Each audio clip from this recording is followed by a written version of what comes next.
4 indices பார்த்ததுமே Nifty, bank Nifty, Nifty IT, Sensex எல்லாமே வந்து செல்லிங்கில் இருக்கிறதால பி காஷியஸ். ஸோ ரொம்ப காஷியஸாக இருங்க. ட்ரேடிங் வந்து ஹியூஜ் ட்ரேடிங் பண்ண தேவையில்லை, கொஞ்சம் கொஞ்சமாக பண்ணாலே போதும்.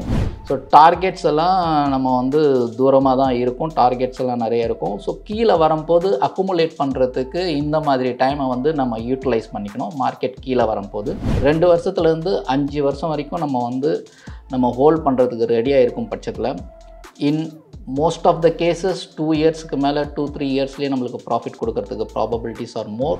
இண்டஸ்ட்ரி பிஇ 33.8, ஸ்டாக் பிஇ 47.6 எல்லாமே நம்ம பார்த்துக்கணும். சம்டைம்ஸ் ஸ்டாக் பிஇ ஜாஸ்தியாக இருந்தாலும் நெட் ப்ராஃபிட் ரேஷியோ எக்ஸ்பேண்ட் ஆகும்போது பிஇ கண்டிப்பாக எக்ஸ்பேண்ட் ஆகும். அதை நிறைய தடவை நான் சொல்லியிருக்கேன். ஸ்டாக்ஸும் எடுக்கும்போது எந்த ஒரு நேரத்தில் அந்த ரா மெட்டீரியல் குறையுதோ அந்த ரா மெட்டீரியல் குறையும் போது அவங்களோட நெட் ப்ராஃபிட் ரேஷியோ வந்து எக்ஸ்பேண்ட் ஆரம்பிக்கும். 1329 crore கேஷ் ஃப்ளோ இருக்குது. நெட் கேஷ் ஃப்ளோ 79 crore பாசிட்டிவில் இருக்கிறதால கேஷ் ஃப்ளோ நல்லா இருக்கிற கம்பெனி டெஃபினட்டாக வந்து நல்லா மூவ் ஆகுன்றது ஒரு ஜென்ரல் கான்செப்ட். பேலன்ஸ் ஷீட் பொறுத்தளவு 357 crore, ரிசர்வ்ஸ் பொறுத்தளவு 8645 crore, பாரோயிங்ஸ் பொறுத்தளவு 4074 crore இருக்குது. இருந்தாலும் ரிசர்வ்ஸ் வந்து ரொம்ப நல்லாவே இருக்குது ஷேர் கேபிட்டலில் கம்பேர் பண்ணும்போது. ரொம்ப நல்லா வந்து பர்சன்டேஜில் ஹோல்ட் பண்ணிகிட்ருக்காங்களே அப்படின்னாலே அந்த கம்பெனிக்கு வந்து நிறைய வந்து தெர் இஸ் எ ஹியூஜ் ப்ராபபிலிட்டின்னு பிஸ்னஸ் எக்ஸ்பேன்ஷன் அப்படின்றத நம்ம மைண்டில் வச்சுக்கணும். கேஷ் ஃப்ளோ பொறுத்தளவுக்கு 775 crore வந்து ஆப்ரேட்டிங் ஆக்டிவிட்டியில் இருக்குது. And net cash flow 957. கட்டுமானத்தின் வலிமை, கட்டிடங்களின் பாதுகாப்பு, ஸ்ரீ துர்கா டிஎம்டி கம்பிகள். வணக்கம், நான் கண்ணன் பேசுகிறேன். போன வாரம் இண்டைசஸ் எல்லாமே வந்து பயங்கரமாக செல்லிங் ப்ரெஷரில் இருந்தது. இந்த வாரம் எப்படி இருக்குன்றதை நம்ம இப்போ பார்க்க போகிறோம். ஸோ லாஸ்ட் வீக் வந்து க்ளோஸ் ஆகிருக்கிறது 24,837. Still market is in a bearish mode அப்படின்றது தான் வந்து சார்ட் இண்டிகேட் பண்ணுது. செல்லிங் சைடில் இருக்க மாதிரி தான் சார்ட் வந்து இன்னுமே ஃபர்தராக செல்லிங் சைடு இருக்குன்ற மாதிரி தான் இண்டிகேட் பண்ணுறது. ஸோ இப்போது மெயினாக நம்ம பார்க்கும்போது எப்போவுமே செல்லிங் சைடில் மார்க்கெட் இருக்குன்னா ரெசிஸ்டன்ஸ் எங்கே அப்படின்றது தான் வந்து ரொம்ப ரொம்ப இம்பார்ட்டண்ட்டாக பார்க்க வேண்டிய விஷயம். So resistance at 24,950 levels. Friday close ஆகிருக்கிறது 24,837. ஸோ மார்க்கெட் அகெயின் 24,950 பக்கத்தில் வந்தாலும் செல் தான் ஜென்ரேட் ஆகிறதுக்கு ப்ராபபிலிட்டிஸ் இருக்கும். சப்போர்ட்ஸ் எங்கே வரும்னு பார்த்தீங்கன்னா ஆல்ரெடி ஃப்ரைடே லோ 24,806. ஸோ அதை பேஸ் பண்ணும்போது 24,800 வந்து ஃபஸ்ட் சப்போர்ட். அதை பிரேக் பண்ணும்போது 24,740. அதையும் பிரேக் பண்ணும்போது சப்போர்ட்ஸ் அட் 24,600. ஸோ இதுக்கு மெயின் வந்து 24,837 to 24,950 போனாலும் ஹையர் சைடில் செல்லிங் ஜென்ரேட் ஆகிறதுக்கு ப்ராபபிலிட்டி இருக்குது. அதர்வைஸ் ஹையர் சைடே போகிறதுக்கு சான்ஸ் இருக்காமல் செல்லிங் சைடில் வரதுக்கும் ப்ராபபிலிட்டிஸ் இருக்குது. பை ஜெனரேட் ஆகணும் அப்படின்னும் பட்சத்தில் மார்க்கெட் க்ளோஸ் அபவ் 25,030. 25,030க்கு மேலே க்ளோஸ் ஆகும்போது தான் பையிங் ஜென்ரேட் ஆகும். ரெசிஸ்டன்சஸ் அப்படின்னு பார்க்கும்போது 25,100 and 25,250. ஸோ இது ஒரு நெக்ஸ்ட் வீக்கான லெவல்ஸ் அப்படின்னு பார்க்கும்போது இன்பிட்வீன் க்ளோஸ் ஆகிருக்கிறது 24,837, 24,837 to 24,950 selling zone. Supports 24,800, 24,750, 24,600. Buy above 25,030, resistances are 25,100 and 25,250. இது வந்து நிஃப்டியோட லெவல்ஸ். அடுத்தது பேங்க் நிஃப்டி பார்க்க போகிறோம். பேங்க் நிஃப்டியுமே கம்ப்ளீட்டாக செல்லிங் சைடில் தான் இருக்குது, பேரிஷ் மோட்டில் தான் இருக்குது. க்ளோஸ் ஆகிருக்கிறது 56,528.90. செல்லிங் சைடுன்னும் போது நான் சொல்கிற மாதிரி ரெசிஸ்டன்ஸ்ன்றது ஒரு ஜோன் இருக்கும். அண்ட் ரெசிஸ்டன்ஸ் வர்றது 56,850. 56,850 வரும்போதும் செல்லிங் ஜென்ரேட் ஆகிறதுக்கு ப்ராபபிலிட்டி இருக்குது. Supports are at 56,500, 56,200 and 55,800. So selling zone in between close ஆகிருக்கிறது 56,528.90 to 56,850. அது வரைக்குமே மார்க்கெட் வந்தாலும் செல்லிங் ஜென்ரேட் ஆகிறதுக்கு வாய்ப்புகள் இருக்குது. சப்போர்ட்ஸ்னு பார்க்கும்போது அகெயின் 56,500, 56,200 and 55,800 வரைக்குமே chances are more. Buy generate ஆகணும்னா 57,200க்கு மேலே க்ளோஸ் ஆகும் பட்சத்தில் பை ஜென்ரேட் ஆகும். பை ஜென்ரேட் ஆச்சுன்னா அதோட ரெசிஸ்டன்சஸ் ஆர் 57,600 and 58,000. இதுதான் வந்து பேங்க் நிஃப்டியோட லெவல்ஸ். அடுத்தது Nifty IT levels. So Nifty IT close ஆகிருக்கிறது 35,623.75. அதுவுமே பேரிஷ் மோட்டில் தான் இருக்குது, செல் சைடில் தான் இருக்குது. Resistances at 36,000. So market in between close ஆகிருக்கிறது 35,623.75 to 36,000 மார்க்கெட் மேலே வந்தாலும் செல்லிங் ஜென்ரேட் ஆகிறதுக்கு ப்ராபபிலிட்டிஸ் இருக்குது. Supports are 35,500, 35,200 and 35,000. And buy generate ஆகிறோம்னா 36,300க்கு மேலே க்ளோஸ் ஆகும்போது பை ஜென்ரேட் ஆகும். 36,300க்கு மேலே க்ளோஸ் ஆகும்போது the targets are resistances are 36,500 and 36,700 plus வரைக்கும் போகிறதுக்கு ப்ராபபிலிட்டிஸ் இருக்குது. ஸோ இதுவுமே செல் சைடில் இருக்கிறதால பி காஷியஸ் இன் மார்க்கெட். ஏன்னா இப்போது வந்திருக்கிற லெவல்ஸ் எல்லாமே ஃப்ரெஷ் லோ வர ஆரம்பிக்குது. ஸோ அப்படின்னும் போது நம்ம ரொம்ப காஷியஸாக இருக்கணும் மார்க்கெட்டில். இப்போதைக்கு நம்ம எந்தெந்த ஈக்விட்டிஸில் ப்ராஃபிட் புக்கிங் கிடைக்குதுன்ற பார்த்துட்டு ப்ராஃபிட்ஸ் நிறைய இருந்ததுன்னா கொஞ்சம் புக் பண்ணிக்கிறது always better. Otherwise 50% off the equity மார்க்கெட்டில் இருக்கிற ப்ராஃபிட்டை வந்து புக் பண்ணுறது பெட்டர். அண்ட் 50% மட்டும் நம்ம பொறுத்து இருந்து பார்க்கலாம் மார்க்கெட் எப்படி போகிறதுன்றது. சென்செக்ஸ் பொறுத்தளவு அதுவுமே வந்து செல் சைடில் தான் இருக்குது. க்ளோஸ் ஆகிருக்கிறது 81,463 பேரிஷ் மோட். ரெசிஸ்டன்சஸ் அப்படின்னு பார்க்கும்போது செல் பண்ணுறதுக்கு resistance 81,850 levels. So in between 81,463 to 81,850 அதுக்கு கிட்ட வரும்போது நம்ம வந்து செல்லிங் ஜென்ரேட் ஆகிற மாதிரி தான் சார்ட் இண்டிகேட் பண்ணுறது. இது எல்லாமே வந்து சார்ட் இண்டிகேட் பண்ணுறது தான் உங்களோட ஷேர் பண்ணியிருக்கேன். This is not a by sell recommendation. இது நாலேஜ் பர்பஸுக்காக தான் உங்களோட ஷேர் பண்ணிகிட்ருக்கேன். I am not a SEBI registered analyst, அதையும் நான் இங்கே சொல்லிடுறேன். ஸோ ரெசிஸ்டன்ஸஸ் 81,850 வரும்போதும் செல் பண்ணுறதுக்கு சார்ட் இண்டிகேட் பண்ணுது. சப்போர்ட்ஸ் ஆர் 81,400, 81,000, 80,700க்கு சப்போர்ட்ஸ் இருந்துகிட்ருக்கு கீழே. பை ஜென்ரேட் ஆகணும்னா 82,100க்கு மேலே க்ளோஸ் ஆகும்போது தான் வந்து பை ஜெனரேட் ஆகும். பை ஜெனரேட் ஆகும்போது ரெசிஸ்டன்சஸ் ஆர் 82,500, 82,800 அண்ட் 83,200க்கு ப்ராபபிலிட்டி இருக்குது. ஸோ 4 இண்டைசஸ் பார்த்ததுமே Nifty, bank Nifty, Nifty IT, Sensex எல்லாமே வந்து செல்லிங்கில் இருக்கிறதால பி காஷியஸ். ஸோ ரொம்ப காஷியஸாக இருங்க. ட்ரேடிங் வந்து ஹியூஜ் ட்ரேடிங் பண்ண தேவையில்லை, கொஞ்சம் கொஞ்சமாக பண்ணாலே போதும். மார்க்கெட் கிளாரிட்டி கிடச்சதுக்கப்புறம் வந்து நம்ம வந்து ஈக்விட்டி ட்ரேட் பண்ணுறது வந்து பெஸ்ட் ஐடியா. இன்றைக்கி பொறுத்த அளவுக்கு மார்க்கெட் நமக்கு வந்து ரொம்ப நெகட்டிவ் சைடில் இருக்கிறதால இன்வெஸ்ட்மெண்ட்ஸுக்கு வந்து நம்ம வந்து எந்தெந்த செக்டரில் எந்தெந்த ஸ்டாக்கை வந்து ஃபாலோ பண்ணலாம், எது நல்ல மொமெண்டமில் இருக்குது அப்படின்ற மாதிரி. இது மொமெண்டம் அப்படின்னும் போது இட்ஸ் அ லாங் டேர்முக்கு தான் அக்குமுலேட் பண்ண ட்ரை பண்ணோம். இது வந்து ஷார்ட் டேர்ம் மொமெண்டம்லாம் கிடையாது. ஸோ டார்கெட்ஸ் எல்லாம் நம்ம வந்து தூரமாக தான் இருக்கும், டார்கெட்ஸ் எல்லாம் நிறைய இருக்கும். ஸோ கீழே வரும்போது அக்குமுலேட் பண்ணுறதுக்கு இந்த மாதிரி டைமை வந்து நம்ம யூட்டிலைஸ் பண்ணிக்கணும் மார்க்கெட் கீழே வரும்போது. ஸோ அதனால் செலக்ட் பண்ணியிருக்கிறது ஃபஸ்ட்டு கிளாண்ட் ஃபார்மாஸ்டிக்கல் செக்டரில் கிளாண்ட் ஃபார்மா வந்து பியூட்டிஃபுல் ஸ்ட்ரக்சரில் சார்ட் இண்டிகேட் பண்ணுறது. ஸோ அதை வந்து நம்ம வந்து ஃபார் லாங் டேர்ம் பெர்ஸ்பெக்டிவில் நம்ம ஆட் பண்ணலாம். ஆட் பண்ணிவிட்டு ஒரு சின்ன கேபிட்டலை அலோகேட் பண்ணிவிட்டு அந்த கேபிட்டலை வந்து 2 to 3 டைம்ஸ் நீங்கள் டிவைட் பண்ணிவிட்டு ஒரு 2 or 3 இடத்துல வந்து நீங்கள் இன்வெஸ்ட் பண்ணணும் குறைய. அந்த மாதிரி இன்வெஸ்ட் பண்ணிவிட்டு you have to wait at least 2 to 5 years, 2 to 3 years, 3 to 5 years அந்த மாதிரி நீங்கள் வந்து ஒரு 2 வருஷத்துலேருந்து 5 வருஷம் வரைக்கும் நம்ம ஹோல்ட் பண்ணுறதுக்கு ரெடியாக இருக்கும் பட்சத்தில் in most of the cases 2 இயர்ஸ்க்கு மேலே 2-3 இயர்ஸ்லேயே நம்மளுக்கு ப்ராஃபிட் கொடுக்கறதுக்கு ப்ராபபிலிட்டிஸ் ஆர் மோர். அதர்வைஸ் ஒரு 5 இயர்ஸ் நம்ம வந்து இந்த மாதிரி ஒரு நல்ல company, fundamental strong company and investments எல்லாம் மியூச்சுவல் ஃபண்ட்ஸில் நிறைய வந்திருக்கிற கம்பெனிஸை வந்து நம்ம செலக்ட் பண்ணி இந்த மாதிரி மார்க்கெட் டவுன் சைடில் வந்து நம்ம அக்குமுலேட் பண்ணும்போது நம்மளோட ப்ராஃபிட் ரேஷியோ வந்து நல்லாவே கிடைக்கிறதுக்கு probabilities are more. So pharma industry பொறுத்தளவு செலக்ட் பண்ணியிருக்கிறது கிளாண்ட் ஃபார்மா. ஃபுட் அண்ட் பிவரேஜஸும் இப்போ வந்து ரொம்பவே நல்லா பெர்ஃபார்ம் பண்ணிக்கிட்டு இருக்குது. ஸோ தேவயானி இன்டர்நேஷ்னல் வந்து ஃபுட் அண்ட் பிவரேஜஸ் செக்டரில் வர்றது. கெமிக்கல் செக்டரில் பரதீப் பாஸ்பேட்ஸ் வந்து கெமிக்கல் செக்டரில் செலக்ட் பண்ணியிருக்கோம். அண்ட் சிமெண்ட் செக்டர் பொறுத்தளவுக்கு கொஞ்சம் ரிஸ்கி கவுண்டர். இது நிவோகா விஸ்தாஸ் அப்படின்றது ஒரு ரிஸ்கி கவுண்டர், பட் ரொம்ப நல்லா பாட்டம் அவுட் ஆகிட்டு ரிவர்ஸ் ஆகிருக்கிறதால இந்த நிவோகா விஸ்தாஸ் வந்து இங்கே கன்சிடர் பண்ணலாம்னு சொல்லியிருக்கோம். ஆட்டோ ஆக்சசரிஸ் பொறுத்தளவு சோனா பிஎல்டபிள்யூ ப்ரெசிஷன்ஸ் அப்படின்றது ஒரு கம்பெனி. ஸோ இந்த கம்பெனியோட ஃபண்டமெண்டல்ஸ்லாம் 1 by 1 இப்போ நம்ம பேச போகிறோம்.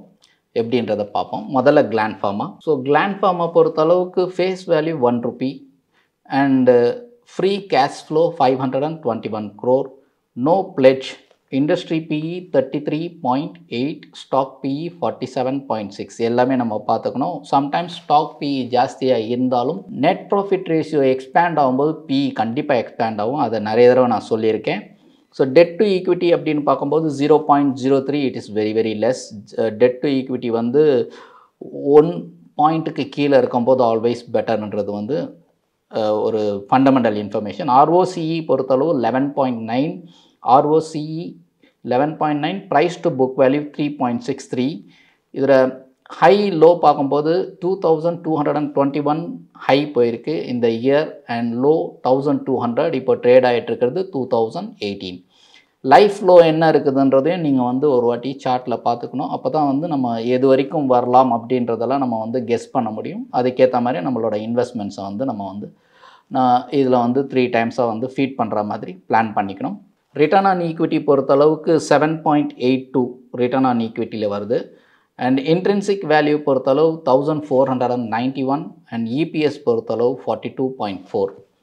ஸோ இன்வெஸ்டார்ஸ் அப்படின்னு பார்க்கும்போது இன்வெஸ்டார்ஸ் இதில் இருக்கிறது வந்து ப்ரொமோட்டர்ஸ் 51.83%, எஃப்ஐஎஸ் ஆர் 7.39%. எஃப்ஐஎஸ் கன்சிஸ்டண்ட்டாக ஆன் எவ்ரி குவார்ட்டர் இன்க்ரீஸ் பண்ண ஆரம்பிச்சிருக்காங்க. செப்டம்பர் 2021 கன்சிஸ்டண்ட்டாக எவ்ரி குவார்ட்டர் எஃப்ஐஎஸ் இன்க்ரீஸ் பண்ணிகிட்டே இருக்காங்க. டிஐஐஸ் ஹோல்டிங் 32.86% ஹோல்ட் பண்ணுறாங்க. ஸோ கேஷ் ஃப்ளோ பொறுத்தளவுக்கு நான் முன்னாடியே சொல்லிட்டேன், 915 crore வந்து கேஷ் ஃப்ளோ இருக்குது. Net cash flow 2186. So cash flow rich company தான் இது. கேபிட்டல் பொறுத்தளவு 16 crore capital. Reserves is 9134 crore இருக்குது. ஸோ பியூட்டிஃபுல் ரிசர்வ்ஸ் மெயின்டைன் ஆகுது. ஆன் இயர் வந்து கன்சிஸ்டண்ட்டாக ரிசர்வ்ஸ் இன்க்ரீஸ் ஆகிட்டே தான் இருக்குது.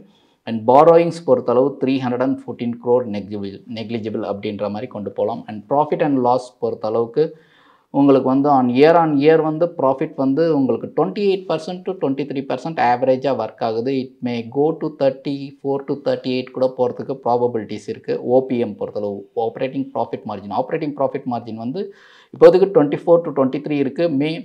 மேபி இதோட ரா மெட்டீரியல் காஸ்ட்டெல்லாம் குறையும் போது உங்களுக்கு வந்து 34 to 38% வரைக்கும் போகிறதுக்கும் ப்ராபபிலிட்டிஸ் இருக்குது. அதுதான் வந்து முன்னாடி ப்ரீவியஸ் இயர்லலாம் உங்களுக்கு நடந்திருக்கு. ஸோ இது பொறுத்தளவுக்கு 23%ன்றது ஒரு நல்ல ப்ராஃபிட் ரேஷியோ தான். ஆன் குவார்ட்டர் பார்க்கும்போதும் on quarter it's is increasing consistently அப்படின்னு வச்சுக்கலாம். இதுவும் வந்து சூப்பர்பாக இருக்குது. அண்டு உங்களுக்கு பிஇ பொறுத்தளவுக்கு நார்மலாக 48, 45 அந்த மாதிரி இருக்குது. 48 கிட்ட இருக்குது. ஆவரேஜ் பிஇ 48 வந்து ரீசனபிள் ப்ரைஸ் தான். ஸோ இந்த மாதிரி ஒரு ஃபண்டமெண்டல் அனாலிசிஸ் நீங்கள் பண்ணிவிட்டு இந்த ஸ்டாக்கை வந்து கன்சிஸ்டண்ட்டாக நீங்கள் உங்களோட கேபிட்டலை வந்து ட்வைஸ் ஆர் த்ரைஸ் நீங்கள் டிவைட் பண்ணிவிட்டு நீங்கள் இன்வெஸ்ட் பண்ணும்போது மார்க்கெட் மூவ் ஆகும்போது அண்ட் ஃபார்மா இண்டஸ்ட்ரி மூவ் ஆகும்போதெல்லாம் வந்து இது வந்து நல்ல ரிட்டர்ன்ஸ் கொடுக்கறதுக்கு ப்ராபபிலிட்டிஸ் இருக்குது. ஸோ கிளாண்ட் ஃபார்மா டீட்டெயிலாக பார்த்தோம். அடுத்தது தேவயானி இன்டர்நேஷ்னல். அடுத்தது இது வந்து ஃபுட் அண்ட் பிவரேஜஸில் வருது. Current market price 172. ஹை போயிருக்கிறது 52 week high is 223 and 52 week low is 130. So இதையும் நம்ம ஞாபகம் வச்சுக்கணும். Face value 1 rupee. Net profit மைனஸில் தான் இருக்குது. Cash flow free cash flow வந்து 418 crore கேஷ் ஃப்ளோ இருக்குது. It's very good. Pledge 0. Price to book value 18.9. இதே நம்ம வந்து மைண்டில் வைக்கணும். 18.9ன்றது கொஞ்சம் ஜாஸ்தி தான். ஸோ இருந்தாலும் இது வந்து ஆஸ் பர் வேல்யூவேஷன் வைஸ் இது வந்து கொஞ்சம் நல்லாவே இருக்குது. டெட் டு ஈக்விட்டியும் கொஞ்சம் ஜாஸ்தியாக இருக்குது. ஸோ தேவயானி இன்டர்நேஷ்னல் வந்து நீங்கள் அலோகேட் பண்ணுற அமௌண்ட்டு எது ஃபிக்ஸ் பண்ணியிருந்தாலும் அதில் 50% மட்டும் அலோகேட் பண்ண போதும். பிகாஸ் ஏன்னா நம்ம டெட் டு ஈக்விட்டி இதில் ஜாஸ்தி இருக்குது. 2.91 இருக்குது. And price to book value is 18.9 வரைக்குமே இருக்குது. ஸோ தேவயானி இன்டர்நேஷ்னலுக்கு ஒரு 50% ஆஃப் அலோகேஷன் மட்டும் பண்ணால் போதும். இதில் வந்து ரொம்ப முக்கியமாக பார்க்க வேண்டியது இன்வெஸ்டார்ஸ்னும் போது ப்ரொமோட்டர்ஸ் 62.62 ஹோல்ட் பண்ணுறாங்க. And FIIs is 9.42. டிஐஐஸ் பொறுத்தளவு 18.09. டிஐஐ இந்த லாஸ்ட் குவார்ட்டரில் வந்து இன்க்ரீஸ் பண்ணியிருக்காங்க. ஒரு 2% வரைக்கும் டிஐஐ இன்க்ரீஸ் பண்ணியிருக்காங்க. அதனால தான் வந்து இந்த பர்டிகுலர் ஸ்டாக்கை வந்து நான் வந்து உங்களோட ஷேர் பண்ணுறேன். அண்ட் இது பொறுத்தளவுக்கு பேலன்ஸ் ஷீட் பொறுத்தளவு equity capital 121 crore, reserves are 974, borrowings are 3188. ஏன்னா இது எல்லாமே வந்து ஃப்ரான்ச்சைசி மாடலில் தான் இருக்கும். ஸோ இது பாரோயிங் கொஞ்சம் ஜாஸ்தி தான் இருக்கும் எப்போவுமே. அண்ட் ப்ராஃபிட் அண்ட் லாஸ் பொறுத்த அளவுக்கு இது டெஃபினட்டாக வந்து மைனஸில் தான் இருக்குது. மார்ச் 2024 -10 crore வந்து லாஸில் இருக்குது. மார்ச் 2025 -7 crore லாஸில் இருக்குது. பட் இருந்தாலும் இதில் வந்து குவார்டர் ஆன் குவார்டர் பார்க்கும் போதும் கம்ப்ளீட்டாக வந்து செப்டம்பர், டிசம்பர் அண்ட் மார்ச் எல்லாமே வந்து லாஸில் தான் இருக்குது.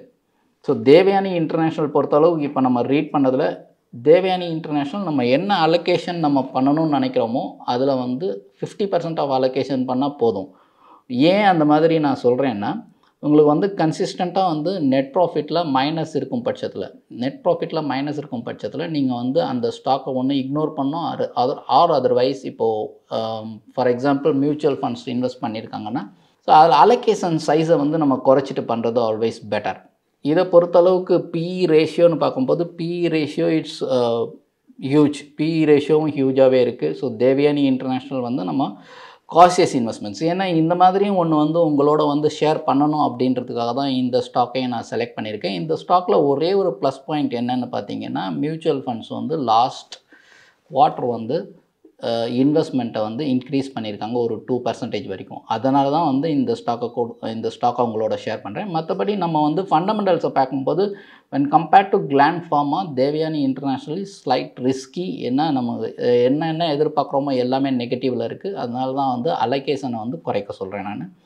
ஸோ இதையும் நம்ம வந்து மைண்டில் கரெக்டாக வச்சுக்கணும். ஏன்னா பேலன்ஸ் ஷீட் ரீட் பண்ணும்போது நெகட்டிவில் இருக்கிறதையும் ரீட் பண்ணி காமிக்கணுன்றதுக்காக தான் இந்த தேவயானி இன்டர்நேஷ்னல் வந்து உங்களோட ஷேர் பண்ணியிருக்கேன். அடுத்த கவுண்டர் பரதீப் பாஸ்பேட்ஸ் அவங்கன்றது வந்து யூரியா ஃபெர்டிலைசர்ஸ் அண்ட் கெமிக்கல்ஸ் இந்த மாதிரி செக்டாரில் வர்றது. இதோட face value 10 rupees. Current stock price is 189. High போயிருக்கிறது இந்த வருஷம், ஹை போயிருக்கிறது 206, லோ போயிருக்கிறது 78.8. Stock PE at 28 and industry PE also 28, somewhat better. ROCE is 13.9. Price to book value is 3.78.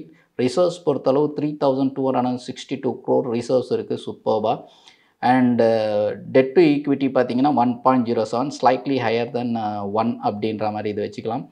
Net profit பொறுத்தளவு 552 crore இருக்குது. ஃப்ரீ கேஷ் ஃப்ளோ 1018 crore வந்து free cash flow இருக்குது. So Paradeep phosphates டெஃபினட்டாக வாட்ச் பண்ண வேண்டிய counter. Investors பொறுத்தளவுக்கு promoters are 56.04 and FIs are 13.97. March 2025 FIs வந்து 7.17 இருந்திருக்காங்க. அண்ட் ஜூனில் வந்து பார்க்கும்போது 13.97 இன்க்ரீஸ் பண்ணியிருக்காங்க. ஆல்மோஸ்ட் டபுள் த வேல்யூவேஷனில் அவங்க வந்து மறுபடியும் வந்து பரதீப் பாஸ்பேட்ஸ் இன்வெஸ்ட் பண்ணியிருக்காங்க. DII holdings is 18.18%. அண்ட் நம்ம பார்க்கும்போது கேஷ் ஃப்ளோ பார்க்கும்போது 1386 வந்து ஆப்ரேட்டிங் ஆக்டிவிட்டியில் இருக்குது. ஸோ கேஷ் ஃப்ளோ சூப்பராக இருக்குது. நெட் கேஷ் ஃப்ளோ 783 crore, அதுவுமே நல்லாவே டெவலப் ஆகிருக்கு. அண்ட் பேலன்ஸ் ஷீட் பொறுத்தளவு 815 crore share capital and equity capital. Reserves வந்து பார்த்திங்கன்னா 3262 crore. borrowings are 4358 crore. கன்சிஸ்டண்ட்டாக ரிசர்வ்ஸும் இன்க்ரீஸ் ஆகிட்டே தான் இருக்குது. ப்ராஃபிட் அண்ட் லாஸ் பொறுத்த அளவுக்கு இவங்க 6 to 9% ப்ராஃபிட் காமிக்கிறாங்க. ப்ராஃபிட் என்ன பண்ணியிருக்காங்க மார்ச் 2024 672, மார்ச் 2025 1200 போது டபுளாக இருக்குது ப்ராஃபிட்ஸே. ஸோ இது பியூட்டிஃபுல்லாக இருக்குது. இந்த ஸ்ட்ரக்சரும் சார்ட்லேயும் நல்லாவே இருக்குது. குவார்டர் ஆன் குவார்டர் பார்க்கும் போதும் December 2024 159 crore, March 2025 160 crore. So பெட்டராக தான் இருக்குது. ப்ராஃபிட் மார்ஜின் பார்த்தீங்கன்னா ஒரு பர்சன்டேஜ் 10% இன்க்ரீஸ் ஆகிருக்கு, 8 to 10%. ஸோ 10% இன்க்ரீஸ் ஆகிருக்கு. ப்ராஃபிட் எக்ஸ்பேன்ஷன் கிடைக்கும் போது இந்த ஸ்டாக்கும் வந்து ரொம்ப நல்லாவே மூவ் ஆகும். எப்போவுமே ஒரு பர்டிகுலர் ஸ்டாக்கை நம்ம எடுக்கும் போது ஒரு கெமிக்கலோ இல்லை ஏதோ ஒரு இண்டஸ்ட்ரியில் இருக்கிற ஸ்டாக்ஸோ எடுக்கும் போது எந்த ஒரு நேரத்தில் அந்த ரா மெட்டீரியல் குறையுதோ அந்த ரா மெட்டீரியல் குறையும் போது அவங்களோட நெட் ப்ராஃபிட் ரேஷியோ வந்து எக்ஸ்பேண்ட் ஆரம்பிக்கும். அந்த எக்ஸ்பேண்ட் ஆகும்போது தான் அவங்களோட ப்ராஃபிட் ரேஷியோ எல்லாமே வந்து ஜாஸ்தியாக இருக்கும். ஸோ அதையும் நம்ம மைண்டில் வச்சுக்கணும். ஸோ நெட் ப்ராஃபிட் பொறுத்தளவுமே வந்து பரதீப் பாஸ்பேட்ஸ் நல்லாவே இருக்குது. பிஇ பொறுத்தளவு பிஇ ரேஷியோ கண்டிப்பாக வந்து இது வந்து அரவுண்டு 28 இருக்குது பிஇ ரேஷியோ. அண்டு ஜென்ரலில் உங்களுக்கு ஆவரேஜ் பிஇ வந்து பார்த்திங்கன்னா 24.4 அண்டு அவைலபிள் பிஇ 28 அப்படின்றது ரொம்ப ரீசனபிள் ப்ரைஸ்னே வச்சுக்கலாம். So Paradeep phosphates it's good. So நம்ம பார்த்ததுலேயே Gland pharma, Devyani international and Paradeep phosphates, இந்த மூணையும் நம்ம எடுக்கும்போது தேவயானி இன்டர்நேஷ்னல் தான் வந்து வீக்காக இருக்குன்றதே நம்ம ரொம்ப நல்லா புரிஞ்சிக்க முடியும். அடுத்து நம்ம பார்க்க போகிறது நிவோகா விஸ்தாஸ். இது வந்து சிமெண்ட் செக்டர். இது கொஞ்சம் பாட்டம்லேருந்து ரொம்ப நல்ல பாட்டம் போயிட்டு பாட்டம்லேருந்து ரிவர்ஸ் ஆகிறதால தான் இந்த பர்டிகுலர் கவுண்டரை வந்து நம்ம செலக்ட் பண்ணியிருக்கோம். அண்ட் சிமெண்ட் இண்டஸ்ட்ரி வந்து இப்போ பியூட்டிஃபுல்லாக இருக்குது. அண்ட் மோர் ஓவர் இந்த பர்டிகுலர் ஸ்டாக் செலக்ட் பண்ணுறதுக்கு காரணம் ப்ரொமோட்டர் இன்ட்ரெஸ்ட் வந்து ரொம்ப நல்லாவே இருக்குது. 72.02% ப்ரொமோட்டர் எந்த இடத்துலையுமே கம்மி பண்ணல. ஸோ கன்சிஸ்டண்ட்டாக மெயின்டைன் பண்ணிகிட்டு இருக்கிறது ஒரு ப்ளஸ் இந்த நிவோகா விஸ்தாஸ் பொறுத்த அளவுக்கு. எஃப்ஐஐஸ் இப்போ ரீசெண்டாக வந்து 3.82 ஹோல்டிங் வச்சுருக்காங்க. அண்ட் டிஐஐஸ் பொறுத்தளவு 19.10 ஹோல்டிங் வச்சுருக்காங்க. கேஷ் ஃப்ளோ பொறுத்தளவுக்கு 1329 crore கேஷ் ஃப்ளோ இருக்குது. நெட் கேஷ் ஃப்ளோ 79 crore பாசிட்டிவில் இருக்கிறதால கேஷ் ஃப்ளோ நல்லா இருக்கிற கம்பெனி டெஃபினட்டாக வந்து நல்லா மூவ் ஆகுன்றது ஒரு ஜென்ரல் கான்செப்ட். பேலன்ஸ் ஷீட் பொறுத்தளவு 357 crore, ரிசர்வ்ஸ் பொறுத்தளவு 8645 crore, பாரோயிங்ஸ் பொறுத்தளவு 4074 crore இருக்குது. இருந்தாலும் ரிசர்வ்ஸ் வந்து ரொம்ப நல்லாவே இருக்குது ஷேர் கேபிட்டலில் கம்பேர் பண்ணும்போது. மெயின் வந்து ஃபேஸ் வேல்யூன்னு பார்க்கும்போது 10 rupee face value. So face value ரொம்ப நல்லாவே இருக்குது. டெட் டு ஈக்விட்டி பார்க்கும்போதும் 0.45, it's very very reasonable. Cash ஃப்ளோவும் ஹியூஜில் இருக்குது. பிளட்ஜ் வந்து ஒன்றுமே கிடையாது, 0 pledge. So beautiful. And only industry PE 50 and stock PE 96ன்னு காமிக்கிறது. இருந்தாலும் ப்ரைஸ் வந்து ரொம்ப கீழே கிடைக்கிறதுன்றதால இதை செலக்ட் பண்ணியிருக்கோம்.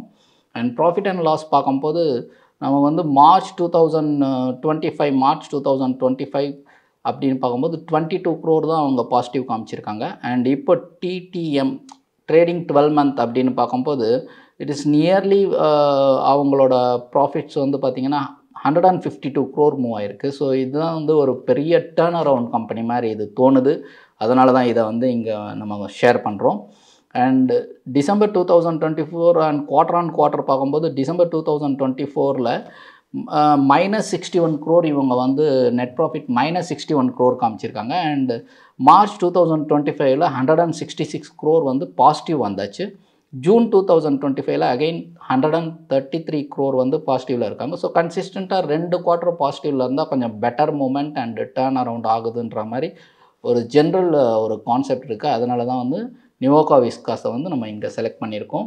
அடுத்தது ஆட்டோ ஆக்சசரிஸில் சோனா BLW ப்ரெசிஷன் ஃபோர்ஜிங்ஸ் அப்படின்னு இருக்குது இந்த கம்பெனி நேம். இது வந்து ஒரு பியூட்டிஃபுல் ஆட்டோ ஆக்சசரிஸில் வரும். இது EV பேஸ்டில் நிறையவே இம்ப்ளிமெண்டேஷன்ஸ் போயிட்டுருக்கு இந்த கம்பெனி பொறுத்தளவுக்கு. ஸோ இந்த கம்பெனியோட face value 10 rupee face value இருக்குது. கேஷ் ஃப்ளோ பார்த்தீங்கன்னா 362 crore. டெட் டு ஈக்விட்டி பார்த்தீங்கன்னா 0.04, is very very reasonable. And price to book value 5.31. Year high போனது 769. லைஃப் லோ இந்த 52 week லோ போயிருக்கிறது 380. இப்போ நடந்துட்டு இருக்கிறது 469. இந்த வருஷமே ஹை 769, இப்போ நடந்துட்டு இருக்கிறது 469. ஸோ இது it's in very very good valuations அப்படின்ற மாதிரி நம்ம வச்சுக்கலாம். Stock PE is 50 and industry PE 29.7. நான் சொன்ன மாதிரி இதெல்லாம் ப்ராஃபிட் மார்ஜின் எக்ஸ்பேன்ஷன்ஸில் நிறைய இருக்கும். அண்ட் ROCE பொறுத்தளவு 17.8. No pledge industry PE 29.7. Intrinsic value 296. And return on equity வந்து 14.3. டிவிடெண்ட் 0.68% வரைக்கும் இருக்குது இதில்.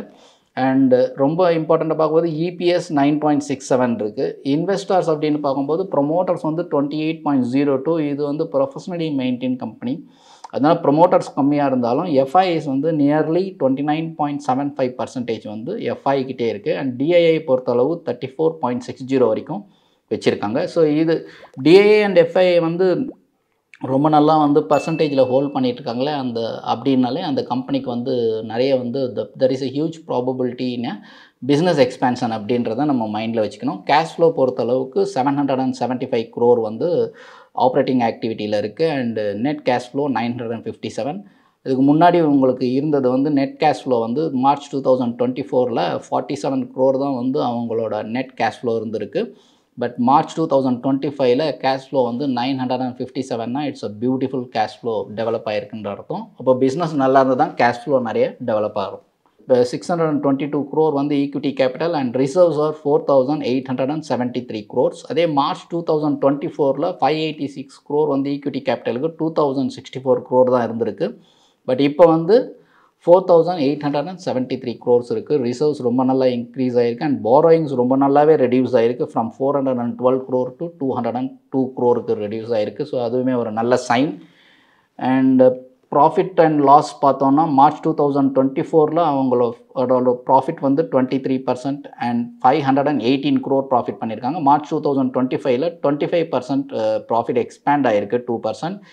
அண்ட் நெட் ப்ராஃபிட்னு பார்க்கும்போது ஃப்ரம் 518 to 600 வரைக்கும் இந்த வருஷத்துக்கு பண்ணியிருக்காங்க. ஸோ இதுவுமே நல்லாவே கன்சிஸ்டண்ட்டாக இன்க்ரீஸ் ஆகிட்டுருக்கு. இது வந்து நீங்கள் 2018 பார்த்தீங்கன்னாலும் எவ்ரி இயர் மார்ச் 2021 அப்புறம் every year consistently profits are இன்க்ரீஸிங்கிறது ஒரு நல்ல சைன். 4 வருஷம் 5 வருஷமாக ப்ராஃபிட்ஸ் இன்க்ரீஸ் ஆகிறதெல்லாம் வந்து நல்ல சைன். கீழே கிடைக்குதுன்னா இட்ஸ் அ குட் ஆப்பர்ச்சுனிட்டி அப்படின்னு நினைக்கணும். அண்ட் குவார்ட்டர்ஸ் பொறுத்த அளவுக்கு செப்டம்பர் 2024 144 crore வந்து அவங்க ப்ராஃபிட் பண்ணியிருக்காங்க. டிசம்பர் 2024 151 crore ப்ராஃபிட் பண்ணியிருக்காங்க. மார்ச் 2025 164 crore ப்ராஃபிட் பண்ணியிருக்காங்க. ஸோ கன்சிஸ்டன்ட்லி ஆன் குவார்ட்டரும் நல்லாவே இன்க்ரீஸ் ஆகிட்டுருக்கு. So Sona BLW chart wise பார்த்தாலும் வந்து நல்ல ப்ரைஸிங்கில் ரீசனபிள் ப்ரைஸிங்கில் தான் இருக்குது. அண்ட் பிஇ ரேஷியோ பார்க்கும்போது PE ratio it's nearly around 50 இருக்குது. 50 இருந்தாலும் ஆவரேஜ் பிஇயே உங்களுக்கு வந்து 75.5 இருக்குது. அவைலபிள் அட் பிலோ ஆவரேஜ் பின்றது வந்து பெட்டர் ப்ரைஸிங் அப்படின்றது வந்து ரொம்ப நல்லாவே கன்ஃபார்ம் ஆகும் ஃபண்டமெண்டல்ஸ் நிறைய பார்க்குறவங்களுக்கு. ஸோ இன்றைக்கி டிஸ்கஸ் பண்ணியிருக்கிறது எல்லாமே it's not a recommendation, it's not a buy sell recommendation. இது வந்து only for your knowledge purpose. So பார்த்துருக்கிற கவுண்டர்ஸ் அகெயின் நான் ரிமைண்ட் பண்ணுறேன். Gland pharma, Devyani international, Nuvoco Vistas, Sona BLW and Paradeep phosphates. இதில் ரிஸ்கி தேவயானி இன்டர்நேஷ்னல் தான். தேவயானி இன்டர்நேஷ்னல் பற்றி நான் வந்து டிஸ்கஸ் பண்ணதை நீங்கள் திரும்ப 1-2 வாட்டி கேட்டிங்கன்னா அதில் இருக்கிற நெகட்டிவ்ஸ் எல்லாம் என்ன இருக்குதுன்னு நீங்கள் பார்த்து வச்சிட்டிங்கன்னா இன் ஃபியூச்சர் நீங்கள் வந்து இன்வெஸ்ட்மெண்ட்டுக்கு செலக்ட் பண்ணும்போது இந்த மாதிரி ஒரு கவுண்டர்ஸ் வரும்போது நீங்கள் வந்து கொஞ்சம் திங்க் பண்ணி உங்களோட இன்வெஸ்ட்மெண்ட்டை வந்து குறைச்சிக்கலாம் ஆர் இக்னோர் பண்ணிக்கலாம். அதுக்காக தான் உங்களோட டிஸ்கஸ் பண்ணுறேன். ஐ திங்க் இந்த வாரத்துக்கு உண்டான எல்லா இன்ஃபர்மேஷனையும் முடிச்சிட்டேன்னு நினைக்கிறேன். நன்றி, வணக்கம். இந்த வீடியோ உங்களுக்கு பிடிச்சிருந்தா லைக் பண்ணுங்க, ஷேர் பண்ணுங்க, கமெண்ட் பண்ணுங்க. மறக்காம பெல் பட்டனை கிளிக் பண்ணிட்டு சப்ஸ்கிரைப் பண்ணிடுங்க.